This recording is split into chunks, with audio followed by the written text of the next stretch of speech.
Ohayo minasan, ketemu lagi dengan Iris di channel Animania. Oke guys, ketemu lagi dengan pembahasan di One Piece. Nah, sambil nunggu rilis chapter terbaru maupun episode animenya nih, aku mau ngajak kalian semua buat nginget-nginget lagi musuh yang bener bikin Our Bakuseicho ini kerepotan guys. Sejauh mana sih perjuangan kapten kita di dalam menghadapi lawan demi lawan guys, demi mencapai satu tujuan tentunya, yaitu menjadi raja bajak laut di seluruh lautan. So, siapa saja ke mereka? Langsung aja kita mulai ke pembahasannya guys. Let's go! Oke, bicara soal musuh terkuat atau yang pernah bikin repot, maka satu nama yang langsung terlintas di pikiran kita semua guys, yaitu Crocodile. Si manusia buaya tapi berkekuatan pasir ini memang sama sekali nggak bisa dianggap enteng sih. Apalagi kalau buah iblisnya bertipe Logia kan, bernama Suna Nomi yang membuat dia tuh dapat memanipulasi pasir sesukanya guys.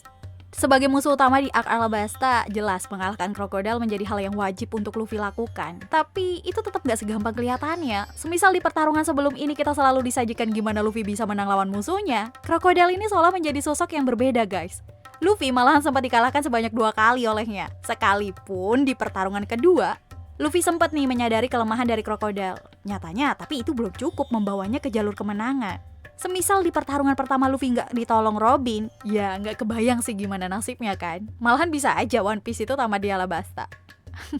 Tapi untungnya hal itu nggak terjadi guys. Di pertarungan ketiga nih, Luffy akhirnya benar-benar bisa membuat Crocodile menemui kekalahan dan menyelamatkan Alabasta dari kesengsaraan.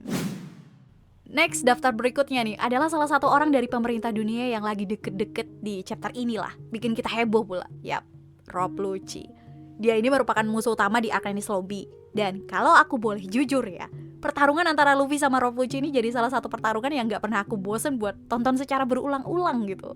Rob Lucci di awal pertemuannya dengan Luffy di Water 7 malahan tuh sempat dengan mudah menyingkirkan Luffy.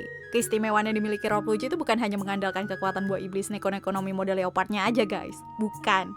Tapi yang bikin repot adalah ketahanan fisiknya. Teknik bela diri Rokushiki yang dia punya juga gak kalah keren. Karena disebutkan seseorang yang menguasai Rokushiki sama aja dengan punya kekuatan 100 orang. Dan ya bener aja gitu, Luffy sempat dibikin pusing sama kucing yang satu ini.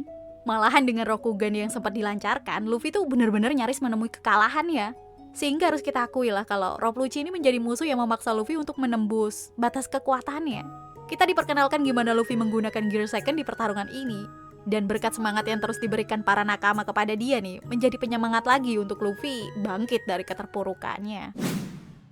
Next, musuh ketiga nih yang sempat bikin Luffy kewalahan adalah Bartolome Kuma guys. Kalau ini mah bukan cuma Luffy doang yang kesulitan, tapi ya semua nakama sulit ngelawan dia. Meski secara niat dan motif, tindakan dia sebenarnya sih terhitung ya dianggap baik lah. Tapi karena pernah bertarung dengan Luffy dan kawan-kawan, maka kita anggap aja sebagai sosok musuh yang pernah dihadapi ya guys. Oke, sepakat lah ya. Karena tercatat Kuma ini pernah menemui SHP Crew sebanyak 2 kali. Pertama di Arc Trailer Bark dan juga di Arc Sabaody Island sebelum time skip tentunya. Di situ kita lihat kan gimana Luffy maupun yang lainnya tuh bener-bener dibikin gak berdaya sama Kuma. Dengan Nikyu Nomi miliknya, Kuma tuh bisa memantulkan semua serangan yang tertuju kepada dia, sehingga bikin bentuk serangan macam apapun kayak ya udah useless aja gitu nyampe ke dia. Twing twing twing twing. Ya, udah lewat aja gitu. Malahan, ngelihat teman-temannya satu persatu dibuat terpental jauh ke tempat yang entah di mana, Luffy sempat putus asa dan meminta untuk menghentikan semuanya. Kemarahan Luffy juga nggak terlalu berarti karena ujung-ujungnya serangan Luffy dimentahkan juga kan. Dan dia ikut dimentalkan sampai ke Amazon Lily atau Pulau Wanita. Nah, andai kata Kuma ini beneran jadi musuh sejati Luffy guys, dan beneran nggak berpihak ke dia, Kuma ya bener-bener bakalan jadi penghambat Luffy untuk mencapai tujuannya.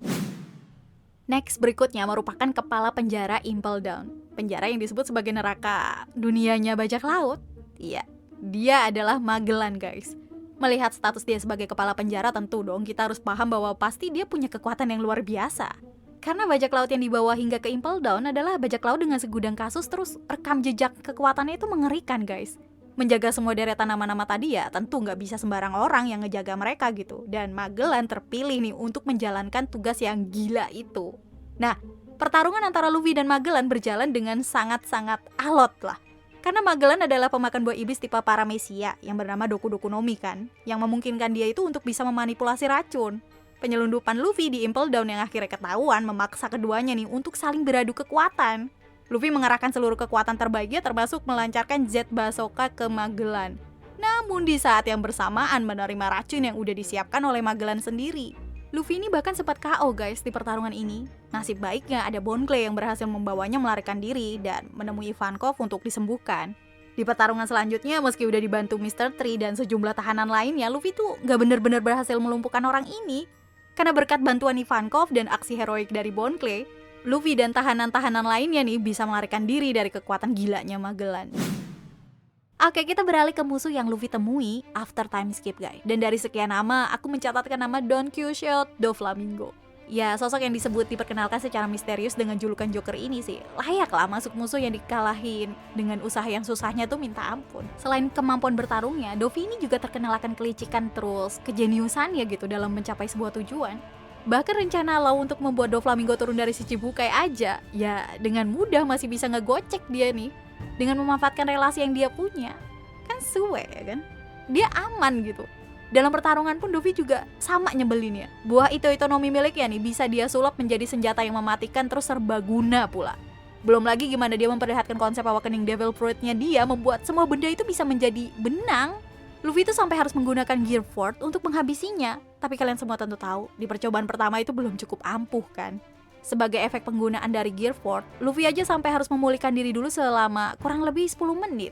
Dan disinilah para sekutu dan warga Dressrosa saling membahu-membahu nih, demi mendelay waktu supaya Luffy bisa bertarung lagi. Dan sesuai harapan, setelah memulihkan diri ya Luffy sukses menjatuhkan Doflamingo guys. Tapi aku jadi sedikit membayangkan guys, semisal mereka berdua benar-benar bertarung one on one lah. Dan di saat 10 menit itu, ya menurutku bisa aja peluang Dovi ini untuk menang lebih dari Luffy, bahkan jauh lebih besar gitu. Oke, selanjutnya musuh ke-6 yang bikin repot Luffy adalah Charlotte Katakuri, anak ketiga dan putra kedua dari Big Mom guys. Ketika pertama kali diperkenalkan aja, aura dan karisma yang kuat kayaknya udah langsung terpancar sih dari karakter yang satu ini guys. Bounty-nya aja nyentuh di angka 1.057 juta berry kan. Dan harga itu emang sebanding sama kemampuannya. Katakuri merupakan pemakan buah iblis Mochi Mochi no Mi yang bisa memanipulasi Mochi sebagai media pertarungannya. Tapi yang menjadi kekuatan spesial dari Katakuri yaitu Kenbushoku Haki yang udah kelewat expert sih menurut aku ya. Gak cuma bisa ngelihat serangan lawan aja guys. Kenbushoku Haki miliknya itu udah sampai di tahap dimana dia bisa melihat masa depan untuk beberapa detik. Karena itulah serangan bisa dia hindari dengan mudah. Dan dia juga bisa bikin tubuhnya berubah jadi mochi mengikuti pola serangan musuh. Dan Luffy pun juga harus menggunakan teknik khusus untuk mengimbangi dia, yaitu dengan menggunakan Gear Fort dengan wujud Snake Man. Meski cukup efektif, tapi butuh perjuangan yang luar biasa juga sih buat bisa ngimbangin Katakuri. Dan terima gak terima, salah satu faktor Luffy bisa menang dari Katakuri adalah karena Katakuri sempat melukai dirinya sendiri. Dari sini pertarungan sedikit lebih berimbang dan dengan tekadnya Luffy bisa menjatuhkan Katakuri serta sebelum pergi Katakuri bertanya, apakah kau akan kembali lagi atau tidak? Oke, ini semisal tadi anaknya udah bikin kerepotan ya, apalagi maknya nih. Ya, bisa dibilang itu emang menggambarkan sosok musuh selanjutnya yang bikin repot Luffy, yaitu Big Mom, si emak-emak serem ini. Sebagai salah satu Yonko, kekuatan Big Mom itu udah berada di tahap yang sulit diterima akal manusia biasa guys. Dia adalah pemakan buah iblis Soro-Soro no Mi yang dapat memanipulasi jiwa. Ditambah atribut lainnya yang selalu ada di dekat dia nih seperti Napoleon, Prometheus, dan Zeus yang jadi senjata dia dan memperkuat dia di medan pertarungan gitu. Ya emang sih pertarungan antara Luffy dan Big Mom itu memang berlangsung singkat, tapi dari situ aja kita udah paham masih ada perbedaan kekuatan yang cukup jauh antar keduanya guys. Bahkan aliansi dadakan yang dibuat Luffy sama Beiji aja masih belum cukup untuk menumbangkan penguasa Totoland ini. Opsi terbaik yang bisa mereka pilih malahan kabur secepat mungkin serta memanfaatkan skill memasak Sanju untuk mengalihkan perhatian sejenak Big Mom untuk memutuskan rencana melarikan diri mereka guys. Big Mom ini fisik dan kemampuannya emang kelewatan banget sih. Udah kuat, serem pula ya kan. Beruntungnya saat itu tuh Luffy dan kawan-kawan masih bisa berhasil selamat. Semisal harus bertarung dengan Luffy yang sebelumnya udah kewalahan lawan Katakuri. Wah, udah gak ada kata selamat lah buat Tower Baga Senjo. Dan terakhir, finally, musuh yang susahnya minta ampun guys buat dilawan Luffy adalah Kaido. Sama halnya dengan Big Mom, dia juga seorang Yonko dan menguasai wilayah Wano Kuni. Kaido merupakan pemakan buah iblis tipe mythical Zoan yang bernama Uwo-Uwo no Mi yang membuat dia tuh bisa bertransformasi menjadi naga guys. Baik dalam kondisi setengah naga ataupun full naga, ini orang masih tangguh banget. Kulit naganya aja tebelnya pakai kebangetan. Serangan dia yang skala daya hancurnya juga terbilang dahsyat lah. Bikin dia tuh jadi sosok yang sangat sulit untuk ditaklukkan. Sama halnya ketika berhadapan dengan krokodil, ini tuh kayak 2 kali pertarungan pun masih kayak belum cukup buat Luffy untuk menjatuhkan Kaido. Malahan Kaido tuh berkali-kali lipat lebih sulit dari krokodil. Ya, mengingat gimana Luffy udah power up after time skip ya. Kemudian mempelajari ketiga haki, terus menguatkan gear buah iblisnya. Tapi itu semua masih belum sanggup membawa Luffy menang dari Kaido, guys.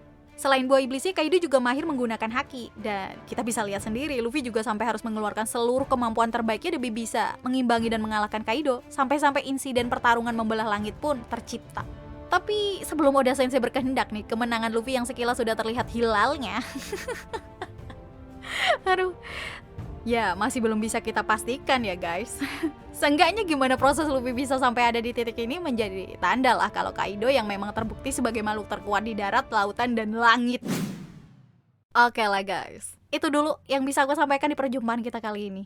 Gimana nih, dari ke-8 musuh Luffy yang dilawan dengan setengah mati, mana yang jadi favorit kalian? Atau ada yang lain di versi kamu? Ya silakan aja tulis di kolom komentar. Oke? So see you again next time. Adios, Caramelos. Stay safe everyone. Salam Animania.